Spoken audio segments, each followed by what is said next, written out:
Waalaikumsalam warahmatullahi wabarakatuh. Tambah banyak ya.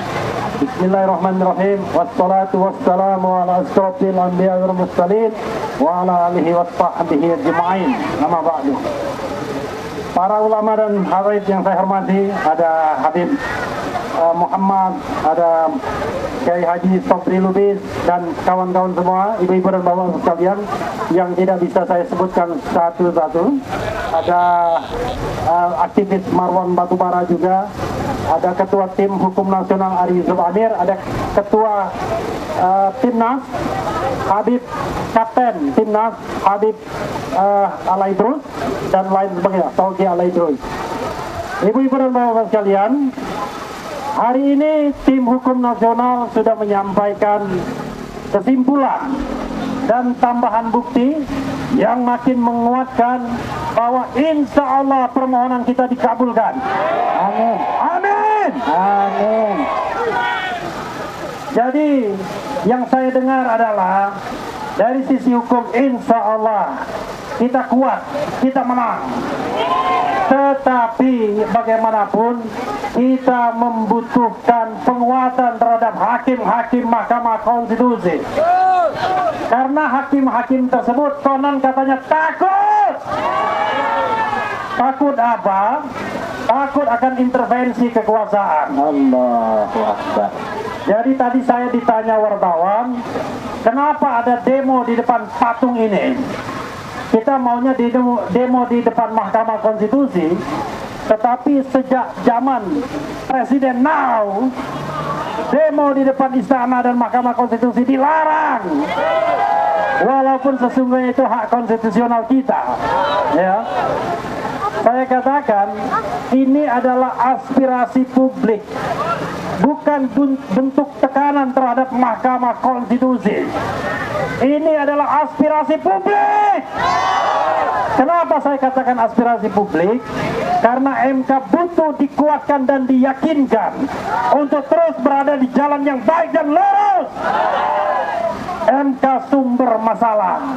Dengan putusan 90 yang memungkinkan anak kecil menjadi wakil presiden, padahal belum cukup umur dan belum cukup dewasa.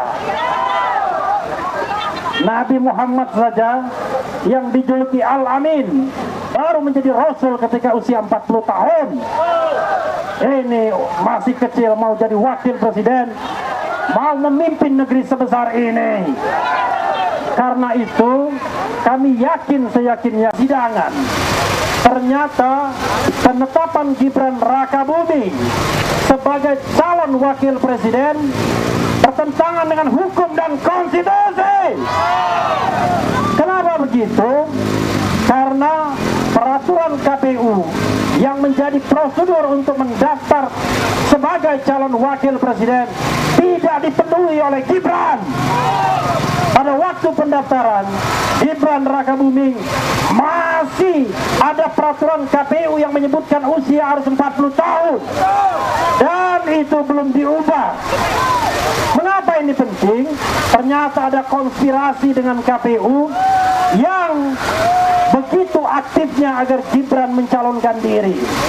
Bahkan KPU mencoba untuk mengundangkan peraturan KPU yang sudah mereka ubah sendiri tanpa prosedur dan tanpa berkonsultasi dengan DPR. Dan itu terungkap dalam persidangan. Ada kong kali kong antara kubu Gibran dan kubu KPU untuk meloloskan Gibran sebagai calon wakil presiden. Karena itu setidak-tidaknya, sekurang-kurangnya, maka Gibran Rakabuming Raka harus didiskualifikasi. Tetapi kawan-kawan kalian, itu baru permintaan yang minimalis. Permintaan kita yang lain adalah mungkin tidak. Kalau ada kecurangan, kawan Gibran pasangannya tidak terlibat. Nggak mungkin kan? Pasti terlibat juga. Jadi kalau ada pakar hukum yang mengatakan bahwa nanti Prabowo dilantik, Gibran didiskualifikasi, itu cara berpikir yang keblinger. Sekali lagi keblinger. Kenapa begitu? Permohonan 01, permohonan 03, dan mungkin juga permohonan ibu-ibu dan bapak-bapak sekalian yang walaupun tidak tergabung dalam tim 01 atau 03 mendambakan demokrasi tegak di Republik ini. Jadi kawan-kawan semua, kita berharap bahwa permohonan kita dikabulkan sepenuhnya. Amin. Amin. Yaitu baik Prabowo maupun Gibran didiskualifikasi. Allahu Akbar. Sekali lagi ya, keras-keras, kencang-kencang. Saya ingin kita semua berdiri untuk mengatakan diskualifikasi 02. Ya, kalau tidak berdiri bagaimana permohonan ini bisa dikabulkan? Ya, ayo berdiri. Sudah berdiri kan? Ikutin saya. Diskualifikasi 02. Diskualifikasi Prabowo Gibran. Diskualifikasi kecurangan. Terima kasih ibu-ibu dan bapak-bapak sekalian. Boleh duduk tetapi berdiri lebih baik. Biar sama-sama kita bersolidaritas ya. Perjuangan masih panjang. Karena seandainya permohonan kita dikabulkan, maka akan terjadi pemungutan suara ulang. Pemungutan suara ulang. Itu fase kedua yang kita harapkan. Kalau terjadi pemungutan suara ulang, siap memenangkan calon pemimpin yang amanah, siap memimpin Indonesia, calon pemimpin yang adil. Jadi kita berharap bahwa nanti yang menang adalah pemimpin yang amanah, sidik, fatona, publik. Allahu Akbar. Karena itu kawan-kawan semua, saya sudah ngomong dengan 03. Kalau kita nanti diadu 01 dan 03 dan 02 insya Allah diskualifikasi, saya bilang kita jangan mengulangi lagi kecurangan. Kita harus berkompetisi secara fair. Jangan pakai bansos lagi. Jangan pakai kekuasaan istana lagi. Karena itulah yang merusak demokrasi kita. Kita mau berkompetisi secara bebas, fair, adil. Tapi istana cawe-cawe, istana cawe-cawe, Jokowi cawe-cawe. Pemilu ini sudah tidak adil, saudara-saudara sekalian.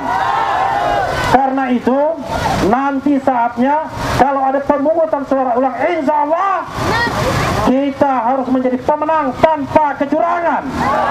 Kita menang tanpa curang. Allahu Akbar. Allahu Akbar. Allahu Akbar. Allahu Akbar. Allahu Akbar. Allahu Akbar. Allahu Akbar. Wassalamualaikum warahmatullahi wabarakatuh. Waalaikumsalam warahmatullahi wabarakatuh. Takbir. Luar biasa. Kita kasih gelar kali ini.